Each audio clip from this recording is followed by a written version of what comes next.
Good morning, my brothers. It's Wednesday, November 16th, and so we turn to the book of Proverbs, chapter 16, for God's daily dose of wisdom.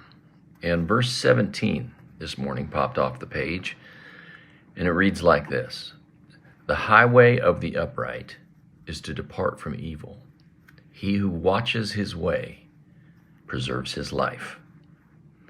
Now, when I first read this, I thought to myself, wait a second, highways back in biblical times, what are they talking about? So when I think of a highway, I think of maybe a 4-lane or a 6-lane wide roadway that people travel very fast on. In my neck of the woods, anyway, they do.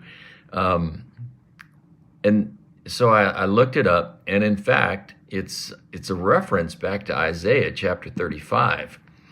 Verse 8, where it says, "A highway will be there, a roadway, and it will be called the highway of holiness.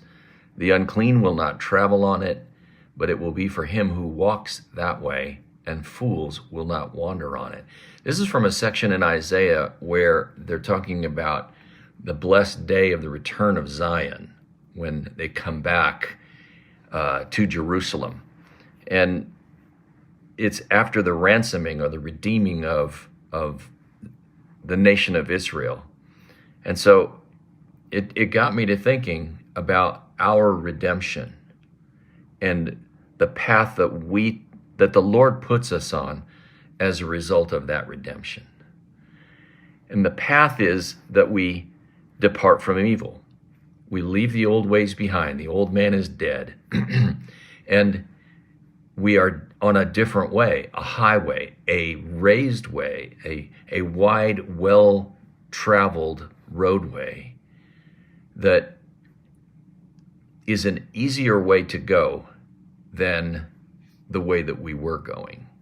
We've read in previous chapters in Proverbs that the way of the wicked is difficult. And so what Solomon is telling us is that if we want our way to be pleasant, if we want our way to be less difficult, I'll put it that way, then we need to depart from evil. And I'm so thankful that the Lord has taken us off the difficult path and placed us on a path that is less difficult.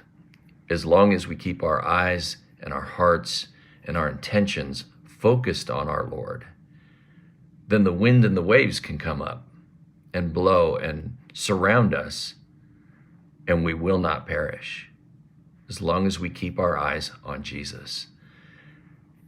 Now, the second part of this, it says, "He who watches his way preserves his life." And that word watches is actually taken from the idea of a watchman in the night.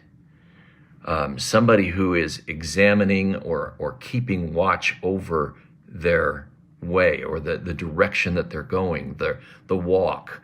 And Jesus himself said that he was the way, the truth, and the life.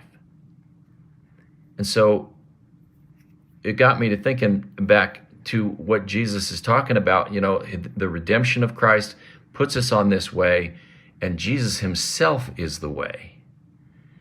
So as we examine our lives, as we watch over our way, we preserve our life. And that word life is actually, the word for that is taken from the idea of your soul. It's not just your mortal life that he's talking about here.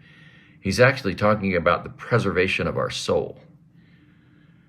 So my hope, my prayer for today is that we can keep our eyes focused on Jesus.